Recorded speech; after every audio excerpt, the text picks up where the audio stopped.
Hello welcome back to my channel. ഇന്നത്തെ എൻ്റെ recipe എന്ന് പറയുന്നത് ഒരു സ്പെഷ്യൽ മട്ടൻ ബിരിയാണിയാണ്. കൂടുതൽ മസാലയൊന്നും ചേർക്കാതെ നമുക്ക് പെട്ടെന്ന് തയ്യാറാക്കാൻ പറ്റുന്ന ഒരു മട്ടൻ ബിരിയാണിയാണ് ഞാൻ ഇന്ന് നിങ്ങൾക്ക് ഷെയർ ചെയ്യാൻ പോകുന്നത്. അപ്പോൾ അതെങ്ങനെയാണ് ഉണ്ടാക്കുന്നതെന്നും അതിനുവേണ്ട ഇൻഗ്രീഡിയൻസ് എന്തൊക്കെയാണെന്നും നോക്കാം. ഞാനിവിടെ ഒരു പാത്രത്തിലേക്ക് ഒരു 2 കിലോ മട്ടൺ എടുത്തിട്ടുണ്ട്. അപ്പോൾ ഇതിലേക്ക് ഇഞ്ചി, വെളുത്തുള്ളി, പച്ചമുളക് പേസ്റ്റ് ഒരു 1.5 ടേബിൾ സ്പൂൺ ഇട്ട് കൊടുത്തിട്ടുണ്ട്. പിന്നെ വേണ്ടത് നമുക്ക് ടോട്ടൽ 5 സവാളയാണ്. അപ്പോൾ അതിൽ ഒരു സവാള സ്ലൈസ് ചെയ്തതാണ് ഞാൻ ഇതിലേക്ക് ഇട്ട് കൊടുക്കുന്നത്. പിന്നെ വേണ്ടത് നമുക്ക് ആവശ്യത്തിന് ഉപ്പും 1 ടേബിൾ സ്പൂൺ ഗരം മസാലയാണ് ഇതിലേക്കിട്ട് നല്ലപോലെ ഒന്ന് നമുക്ക് മിക്സ് ചെയ്തെടുക്കാം. ഇതിലിനി മഞ്ഞൾപ്പൊടിയോ മുളക് പൊടിയോ ഒന്നും ഞാൻ ഇട്ട് കൊടുക്കുന്നില്ല. ഇതിൽ വെറും ഉപ്പും ഗരം മസാലയാണ് ഞാൻ മസാലയായിട്ട് ഇട്ട് കൊടുക്കുന്നത്. ഇപ്പോൾ ഇത് നല്ലപോലെ ഞാൻ മിക്സ് ചെയ്തെടുത്തിട്ടുണ്ട്. ഇനി നമുക്കിതിനെ കുക്കറിലേക്ക് ഇട്ട് കൊടുക്കാം. എൻ്റെ തമ്പനയിൽ കണ്ടപ്പോൾ നിങ്ങൾക്ക് മനസ്സിലായിട്ടുണ്ടാവും, ഇറച്ചി പെട്ടെന്ന് വേവാനുള്ള ടിപ്പാണ് ഞാനിപ്പോൾ ഇവിടെ പറയാൻ പോകുന്നത്. ആദ്യം നമ്മൾ കുക്കറിലേക്ക് ഇറച്ചി ഇട്ടതിന് ശേഷം അതിലേക്ക് 1 കപ്പ് വെള്ളം ഒഴിച്ച് നമ്മളതിനെ അടച്ച് വെച്ച് ഹൈ ഫ്ലെയിമിൽ ഒരു വിസിൽ കേട്ടതിന് ശേഷം പിന്നെ അതിനെ ലോ ഫ്ലെയിമിൽ ഒരു 20 മിനിറ്റ്സ് നമ്മൾ അടച്ച് വെച്ചേക്കണം. അതായത് 20 മിനിറ്റ്സ് വരെ നമ്മൾ ലോ ഫ്ലെയിം തന്നെ ഇട്ട് വെച്ചേക്കണം. അതിനിടയ്ക്കൊന്നും നമ്മൾ തുറന്ന് നോക്കാൻ പാടില്ല. ഇപ്പോൾ 50 to 20 മിനിറ്റ്സ് 50 മിനിറ്റ്സ് ആകുമ്പോൾ തന്നെ ചില ഇറച്ചി അല്ലെങ്കിൽ ചില കുക്കറിൽ വ്യത്യാസം വരും. അപ്പം അതനുസരിച്ച് വേണം നിങ്ങൾ കറക്റ്റ് എന്തായാലും ഒരു 20 മിനിറ്റ്സ് അതിനുശേഷം മാത്രമേ തുറന്ന് നോക്കാവൂ. അപ്പോൾ അതിനിടയ്ക്ക് എത്ര വിസിൽ കേട്ടാലും ഒരു കുഴപ്പമില്ല, കറക്റ്റ് വേവായിരിക്കും ഇറച്ചി. അതിപ്പോൾ ഏത് ഇറച്ചിയായാലും ബീഫായാലും മട്ടനായാലും കറക്റ്റ് ആ ഒരു വേവ് തന്നെ ആയിരിക്കും വരുന്നത്.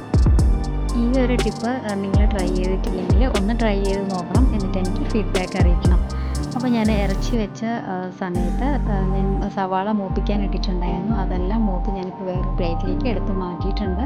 അപ്പോൾ ഈ ഒരു പാത്രത്തിലേക്കാണ് ഞാൻ ചോറ് വയ്ക്കാൻ പോകുന്നത്. അപ്പോൾ അതിലേക്ക് ഞാൻ ആവശ്യത്തിന് വെളിച്ചെണ്ണ ഒഴിച്ചു കൊടുക്കുകയാണ്. അപ്പോൾ എണ്ണയുടെ കണക്കൊന്നും ഞാൻ പറയാനില്ല. അപ്പോൾ ഞാനൊരു 7 ടേബിൾ സ്പൂൺ വെളിച്ചെണ്ണ ഒഴിച്ചിട്ടുണ്ട്. ഇതിലേക്ക് ഞാൻ സ്ലൈസ് ചെയ്ത് വെച്ചിരിക്കുന്ന 4 സവാളയാണ് ഇതിലേക്ക് ഇട്ട് കൊടുക്കുന്നത്. കൂടുതൽ സവാളയെന്ന് വേണ്ടി ഞാൻ നേരത്തെ പറഞ്ഞ പോലെ 5 സവാളയാണ് ഞാൻ എടുത്തിട്ടുള്ളത്. അതിൽ ഒരു സവാള സ്ലൈസ് ചെയ്തത് ഞാൻ മട്ടൺ വേവിച്ച സമയത്തും ബാക്കിയുള്ള 4 സവാള സ്ലൈസ് ചെയ്തതാണ് ഞാൻ ഇതിലേക്ക് ഇട്ട് കൊടുക്കുന്നത്. ഇനി ഇത് നമുക്ക് നല്ലപോലെ ഒന്ന് വേവിച്ചെടുക്കാം. ഇനി ഇതിലേക്ക് ഒരു 3 പച്ചമുളക് 2ആയിട്ട് ഞാൻ മുറിച്ച് ഇതിലേക്ക് ഇട്ട് കൊടുക്കുകയാണ്.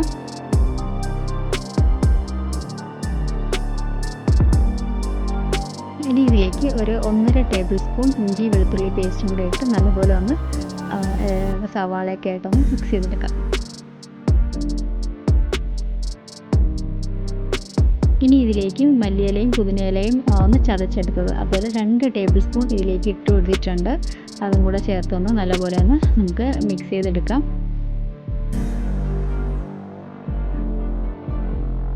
ഇതിലേക്ക് ഇനി 1 ടീസ്പൂൺ പഞ്ചസാരയും കൂടെ ഇട്ടൊന്ന് നല്ലപോലെ ഇളക്കിയെടുക്കാം. ഇനി ഇതിലേക്ക് മസാല ഇട്ട് കൊടുക്കാം. അപ്പോൾ അതിനകത്തൂടെ മഞ്ഞൾപ്പൊടി ഒരു 1.25 ടേബിൾ സ്പൂണും പെരുംജീരകപ്പൊടി 1 ടേബിൾ സ്പൂണും മല്ലിപ്പൊടി 1 ടേബിൾ സ്പൂൺ പിന്നെ വേണ്ടത് ഗരം മസാലയാണ്. അത് 1 ടീസ്പൂണും കൂടെ ഇട്ടൊന്ന് നമുക്ക് നല്ലപോലെ അതിൻ്റെ പച്ചച്ചുവ മാറുന്നവരെ ഒന്ന് ഇളക്കി കൊടുക്കാം.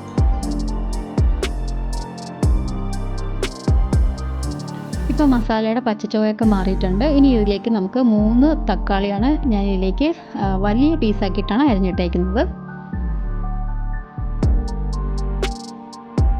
അപ്പോൾ ഇനി തക്കാളിയും ഒന്ന് ചെറുതായിട്ട് വെന്ത് വരട്ടെ. അപ്പോൾ നമ്മൾ നേരത്തെ തയ്യാറാക്കി വെച്ചിട്ടുള്ള നമ്മുടെ മട്ടൺ ഇവിടെ റെഡിയായി വന്നിട്ടുണ്ട്. കറക്റ്റ് 20 മിനിറ്റ് തന്നെയാണ് ഞാൻ വെച്ചിട്ടുണ്ടായിരുന്നത്. നല്ല കറക്റ്റ് വേവുമാണ്. അപ്പോൾ ഇനി ഇത് നമുക്ക് നമ്മൾ നേരത്തെ റെഡിയാക്കി കൊണ്ടിരുന്ന മസാലയിലേക്ക് ഒഴിച്ചു കൊടുക്കാം. അപ്പം ഇറച്ചിയും മസാലയും നല്ലപോലെ മിക്സ് ചെയ്തതിന് ശേഷം നമുക്കൊരു 5-10 മിനിറ്റോ ലോ ഫ്ലെയിമിൽ നമുക്ക് ഇതിനെ ഒന്ന് വേവിക്കാനായിട്ട് ഇടണം. അതായത് ഇറച്ചി ഓൾറെഡി വെന്തതാണ്. അപ്പം മസാല ഒന്ന് ഇറച്ചിയിൽ പിടിക്കാൻ വേണ്ടിയിട്ട് ഒരു 5-10 മിനിറ്റ് നമുക്കിതൊന്ന് ലോ ഫ്ലെയിമിലിട്ട് വയ്ക്കാം.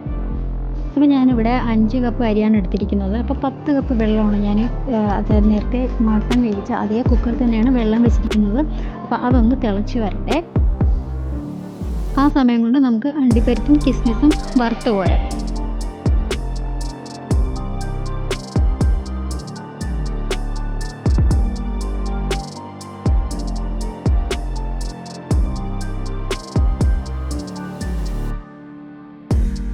അപ്പോൾ ഇതാ അണ്ടിപ്പരിപ്പും കിസ്മിസും ഞാൻ വറുത്ത് കഴിഞ്ഞിട്ടുണ്ട്. അപ്പോൾ ഇതേ പാത്രത്തിൽ തന്നെയാണ് ഞാൻ നെയ്ച്ചോറിന് വേണ്ടിയിട്ട് സവാള വഴറ്റാൻ പോകുന്നതും. അപ്പോൾ ഇതിലേക്ക് ഞാൻ കുറച്ച് നെയ്യ് ഒഴിച്ചിട്ടുണ്ട്.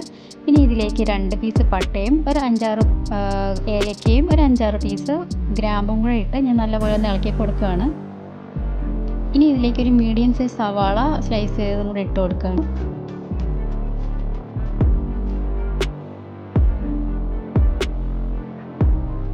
അപ്പോൾ സവാളയുടെ കളറൊക്കെ ഒന്ന് ചെറുതായിട്ട് മാറി തുടങ്ങിയിട്ടുണ്ട്.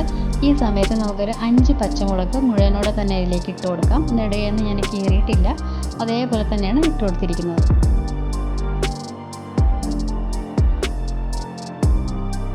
അപ്പോൾ ഞാനിവിടെ അരി ഇട്ട് കൊടുക്കുകയാണ്. അരി ഞാൻ ഒരു 5 കപ്പാണ് എടുത്തിരിക്കുന്നത്. അത് ഞാൻ നേരത്തെ കഴുകി ഒരു 5 മിനിറ്റ് മാത്രമേ ഞാൻ വെച്ചിട്ടുണ്ടായിരുന്നുള്ളൂ.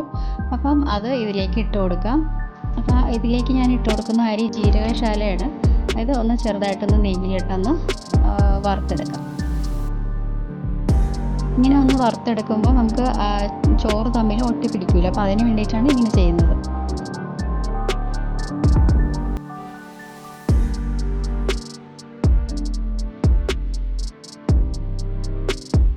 അപ്പോൾ നമ്മൾ നേരത്തെ വെച്ചിരുന്ന അരിക്ക് വേണ്ടിയിട്ടുള്ള വെള്ളം നല്ല തിളച്ച് വന്നിട്ടുണ്ട്. ഇനി നമുക്ക് ഈ അരി അതിലേക്ക് ഇട്ട് കൊടുക്കാം.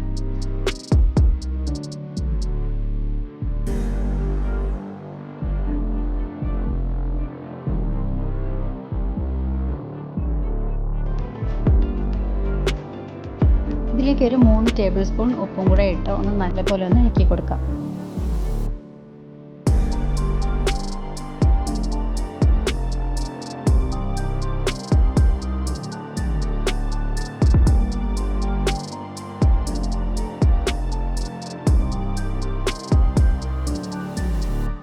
ഇനി ഇതിലേക്ക് ഒരു നാരങ്ങയുടെ ഹാഫ് നമുക്ക് ഇതിലേക്ക് പിഴിഞ്ഞ് ഒഴിച്ചു കൊടുക്കാം. അരി ഇവിടെ ഒരു 70% വേവിച്ചെടുത്താൽ മതി. അപ്പം ബാക്കി ദമ്മിലിടുമ്പോഴത്തേക്കും ബാക്കി കറക്റ്റായിട്ട് വെന്തിരിക്കും. അപ്പോൾ വെള്ളവും അരിയൊക്കെ നല്ലപോലെ തിളച്ച് വന്നിട്ടുണ്ട്. ഇനി നമുക്കൊന്ന് അടച്ചു വെച്ച് വേവിക്കാം. ഇതിലേക്ക് ഞാൻ വിസിൽ വെച്ചിട്ടില്ല. അപ്പോൾ വിസിൽ വെക്കാതെയാണ് കുക്കർ അടച്ച് വയ്ക്കുന്നത്. കുക്കർ അടച്ചതിന് ശേഷം നമുക്ക് ലോ ഫ്ലെയിമിൽ അരി വേവിച്ചെടുക്കാം. ഇതിലേക്ക് ഒരു 3 ടീസ്പൂൺ കുരുമുളക് പൊടിച്ചതിട്ട് കൊടുക്കാം.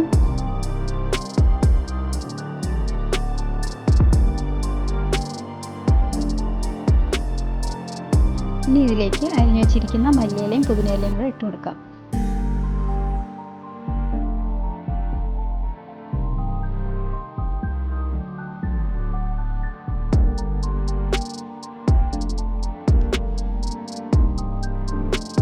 അപ്പോൾ ഞാൻ നേരത്തെ ഇട്ട ഒരു 3 ടീസ്പൂൺ കുരുമുളക് പൊടി ഇട്ടിട്ടുണ്ടായിരുന്നു. അപ്പോൾ അതിൽ അത്ര എരിവ് എനിക്ക് വന്നിട്ടില്ല. അപ്പോൾ ഞാൻ അതുകൊണ്ട് ഒരു 3 ടീസ്പൂൺ കൂടെ കുരുമുളക് പൊടി ഇട്ട് കൊടുക്കുകയാണ്. ഈ ഒരു ബിരിയാണി എൻ്റെ സിസ്റ്ററിൻ്റെ റെസിപ്പിയാണ്. അപ്പം സിസ്റ്റർ ഉണ്ടാക്കിയ സമയത്ത് ഞാൻ വീഡിയോ എടുത്തതായിരുന്നു.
എല്ലാ കാര്യങ്ങളും ഇവിടെ കഴിഞ്ഞിരിക്കുകയാണ്. ഇനി ഇത് നമുക്കൊന്ന് അടച്ച് വെച്ച് കഴിക്കാം. അതായത് ആവി മുകളിലോട്ട് വരുന്നത് വരെ നമുക്കിതൊന്ന് അടച്ച് വെച്ച് കഴിക്കാം. ഒരു 10 മിനിറ്റ് വെച്ചേക്കാം.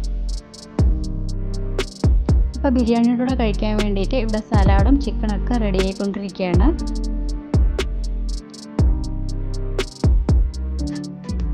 ഇതാണ് നമ്മുടെ ബിരിയാണി. ഇപ്പോൾ റെഡി ആയിട്ടുണ്ട്. 10 മിനിറ്റിന് ശേഷം തുറന്ന് നോക്കിയപ്പോൾ ആവിയൊക്കെ മുകളിലോട്ട് വന്നു. അപ്പോൾ നല്ല പൈനാപ്പിളിൻ്റെയും ഇറച്ചിയുടെ ഒക്കെ നല്ലൊരു സ്മെല്ല് വരുന്നുണ്ട്. അപ്പോൾ ഇതൊന്ന് നമുക്കൊന്ന് ഇളക്കി ഒന്ന് എടുക്കാം.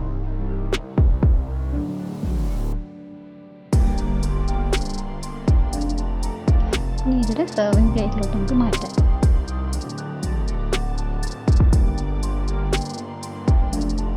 അപ്പോൾ നമ്മൾ പ്ലേറ്റിലോട്ട് മാറ്റിയിട്ടുണ്ട്. അപ്പോൾ ചെറുതായിട്ട് നമുക്കൊരു ഗാർണിഷും കൂടെ കൊടുക്കാം. നമ്മൾ നേരത്തെ വറുത്ത് വെച്ച സവാളയും അണ്ടിപ്പരിപ്പ് കിസ്മിസും കൂടെ നമുക്ക് ഇതിൻ്റെ മുകളിലേക്ക് ഇട്ട് കൊടുക്കാം.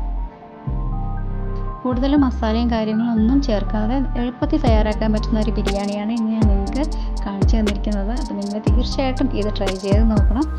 നിങ്ങൾക്ക് എൻ്റെ വീഡിയോ ഇഷ്ടമായിട്ടുണ്ടെങ്കിൽ ലൈക്ക് ചെയ്യാനും സബ്സ്ക്രൈബ് ചെയ്യാനും ഷെയർ ചെയ്യാനും മറക്കരുത്.